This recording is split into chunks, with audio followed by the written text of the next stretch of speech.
Oi cinéfilos, meu nome é Carolina e bem-vindos a mais um vídeo do Assista um Filme. No vídeo de hoje, agora que estamos na metade do ano, eu resolvi trazer as minhas estreias favoritas de 2026. Para esse vídeo então, eu resolvi trazer filmes que não só eu assisti em 2026, mas também filmes que não participaram desse último Oscar. Ou seja, né, filmes que vão estar participando, né, ou podem ser cotados para a próxima premiação. Não que todos esses vão ser, tá? Já deixo bem claro. Mas bom, sem mais delongas, começando a minha lista, em sétimo lugar dos lançamentos desse ano, pra mim, ficou o filme Raccoon. Eu sei que esse filme não foi o favorito de muita gente, mas eu acabei gostando bastante e quanto mais eu penso nele, mais eu gosto. Inclusive, já tem crítica aqui no canal sobre o filme. Eu gostei muito do místico dentro desse filme, das histórias, dos contos e o quão Stephen King ele parece, acompanhando um autor que tá ali finalizando a sua trilogia, tá com dificuldade nisso, e ele vai pra esse hotel onde os pais dele tiveram uma lua de mel, no meio do nada, no meio da floresta, e coisas esquisitas passam a acontecer nesse hotel.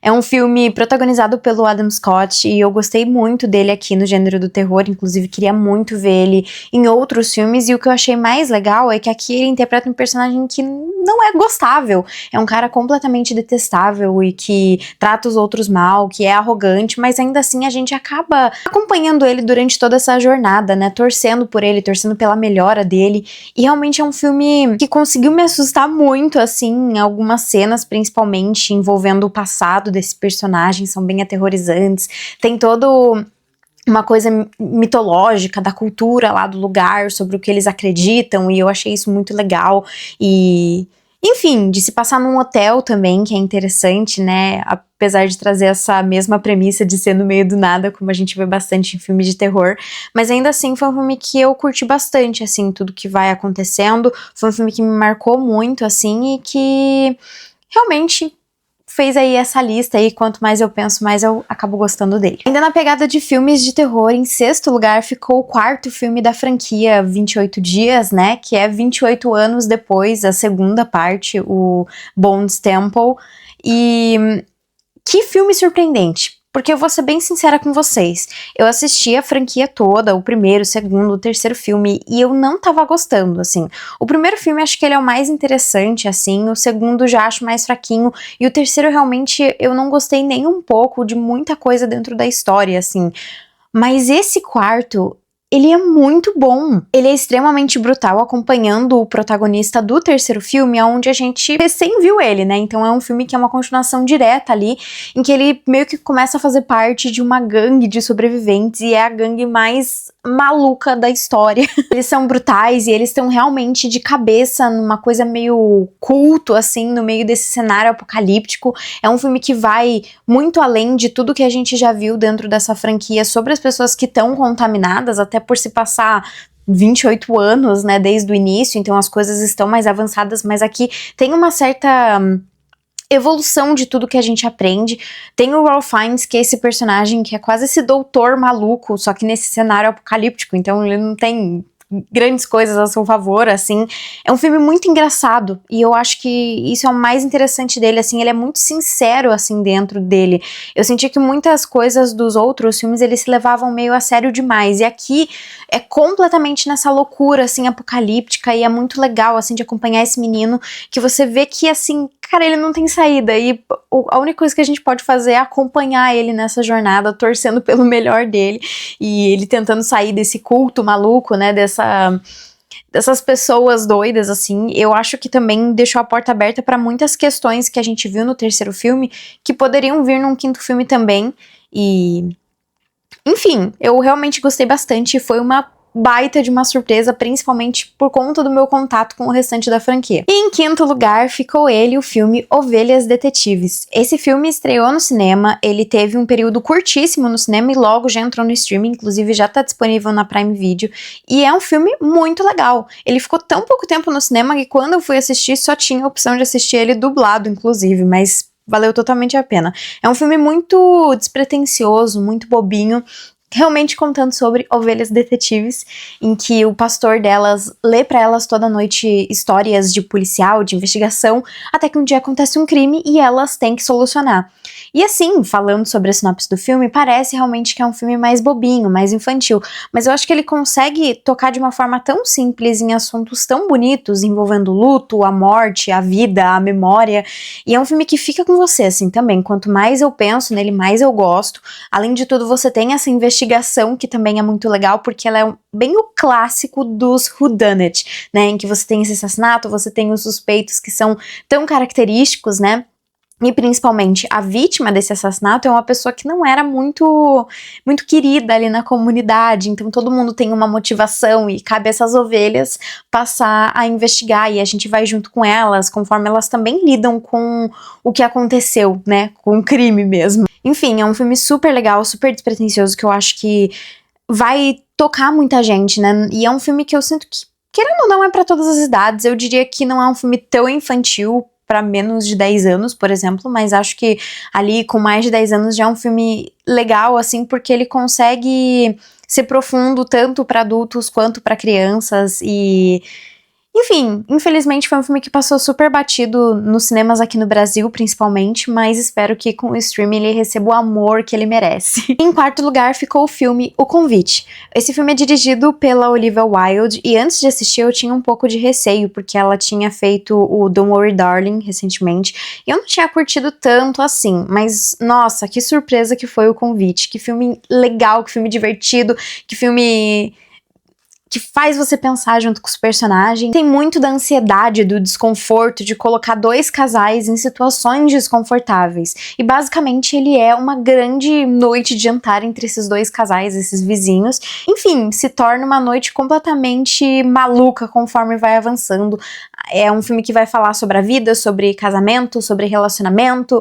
E acho que o que me pegou mesmo é o quão engraçado ele é. O filme é muito engraçado. A Olivia Wilde, que além de dirigir também tá no filme, tá maravilhosa. O Seth Rogen tá muito engraçado. A Penélope Cruz também e o Edward Norton super funcionam dentro da história. Depois eu fui ler mais curiosidades sobre e eu vi que é um filme que tem muito de improviso, assim, desses atores, o que deixa tudo ainda mais legal. E isso realmente transparece, porque as reações deles a tudo que acontece dentro da história é muito genuíno. Enfim, é realmente um filme muito legal e eu acho que esse aqui vale totalmente todo o hype que ele tem. Eu sei que ele se tornou um queridinho de muita gente e eu acho que super justo, porque ele é divertido, ele consegue ser profundo, ele consegue te deixar pensando, ele termina de uma forma muito legal e...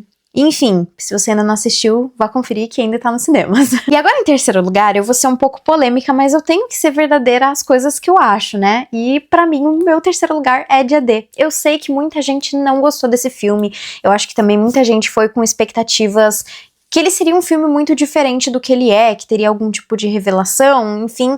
mas eu adorei, eu gosto muito, eu sou muito fã do Spielberg também, eu tenho um pouco de clubismo, eu admito, mas pra mim foi muito legal ter assistido esse filme no cinema, eu fiquei presa do começo até o fim, eu gostei de tudo que acontece dentro da história e eu tava muito engajada naqueles personagens, né, e ele é um filme que não é necessariamente sobre respostas e mais sobre perguntas, né, de como a população reagiria a uma notícia de vida lá fora, né, porque é uma coisa que, querendo ou não, eu não tinha pensado, né, nos riscos, nas consequências que uma revelação dessa pode ter. E é um filme que traz esse debate, e os dois pontos, tanto de revelar quanto de não revelar, pra mim, pelo menos, foram muito interessantes, assim, e... ao mesmo tempo que ele traz toda essa questão, ele também fala sobre temas atuais, sobre a situação atual do mundo, né, sobre a questão de guerras, de violência, de preconceitos, assim, né, mas tudo isso dentro do contexto do filme. Eu adorei, assim, achei a Emily Blunt nesse filme muito boa, assim, eu não sei se esse filme vai... por conta das críticas mesmo, que não foram muito positivas, tão longe assim na questão das premiações, mas eu tô muito na torcida assim por ela, realmente tenho me impressionado muito com a Emily Blunt nos últimos papéis que ela escolheu, e aqui principalmente assim, principalmente por ela ser muito verdadeira assim, dentro desse filme, é algo muito, muito bonito mesmo. E em segundo lugar também um filme muito queridinho, que é Obsessão. Eu adorei, eu gostei muito de Obsessão, foi um filme que me marcou muito quando eu fui assistir, porque eu fui assistir com expectativas altíssimas altíssimas, porque já tinha saído algumas reviews de muita gente falando que ele era assustador, e eu não sei dizer se eu sou a pessoa que se assusta tanto assim, mas esse filme me deixou tão assustada na sala do cinema, uma sala lotada ainda,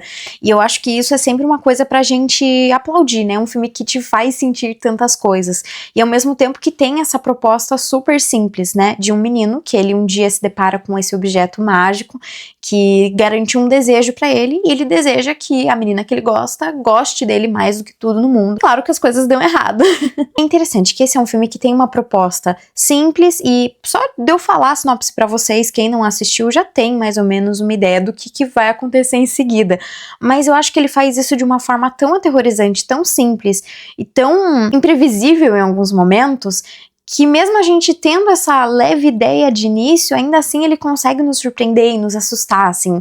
E eu achei muito legal que ele faz muito uso do terror que a gente sente do que a gente não vê, né? Até vi uma entrevista do diretor dele falando sobre a questão do filme do Tubarão. Vai ser uma volta meio grande, gente, mas eu prometo que vale a pena.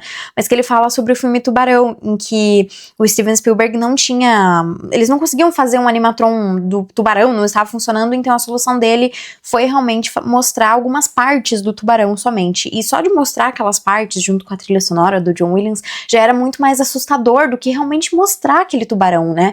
É aquele medo do que a gente não vê, e aqui eu acho que tem muito isso, então eles fazem muito uso de jogo de luzes e sombras, de maquiagem, de próteses, e funciona muito dentro da história. A Indy Navarrete, que é praticamente a protagonista, ou coadjuvante aqui dessa história, se você diria, tá sensacional, assim, é uma atriz que eu com certeza quero acompanhar mais, eu quero ver mais filmes dela, então, enfim, pra mim valeu super a pena, e também é um filme com um orçamento minúsculo, e que traz essa história que marcou, assim, e acho que não tem como fazer uma lista dos melhores desse ano, pelo menos sem nem comentar sobre Obsessão, porque foi um grande evento.